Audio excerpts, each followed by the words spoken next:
এমিরেটসের এয়ারক্রাফটে উনি সকাল 10টায় পৌঁছাবেন ঢাকা এয়ারপোর্টে।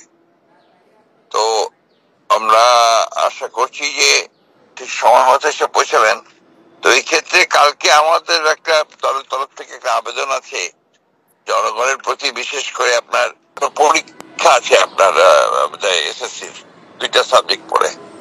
তো যেহেতু ঢাকা বিমানবন্দর থেকে কাকলি পর্যন্ত ম্যাডাম আসবেন এবং স্বাভাবিকভাবেই একটা আপনার জনসমাবেশ হবে, সেই কারণে আমরা যেটা অনুরোধ করতে চাই সংশ্লিষ্ট সবাইকে, রাস্তার উপরে যেন কেউ না দাঁড়ায় এবং রাস্তার আপনার ফুটপাথের মধ্যে দাঁড়িয়ে যেন আমাদের যারা ম্যাডামকে আপনার সম্বর্ধনা জানাতে চাইবেন তারা যেন রাস্তার উপরে দাঁড়িয়ে করেন।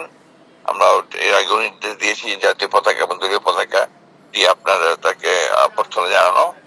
আর পুলিশ কর্তৃপক্ষকে বলতে চাই তারা যেন রাস্তায় কাউকে দাঁড়াতে না দেন, যারা আপনার ট্রাফিকের সঙ্গে জড়িত আছেন তাদেরকে। আর বিশেষ করে বিএনপির অঙ্গ সংগঠনের নেতা কর্মী এবং ঢাকা সিটি নেতা কর্মীদের কাছেও আমি আবেদন রাখতে চাই যে তারা এই ব্যাপারটাতে বিশেষ নজর দেবেন এবং কোন রকমের রাস্তায় যেন কেউ না দাঁড়ায়, ট্রাফিক বিঘ্নিত না করে, যাতে করে পরীক্ষার্থীদের কোনো অসুবিধা হয়।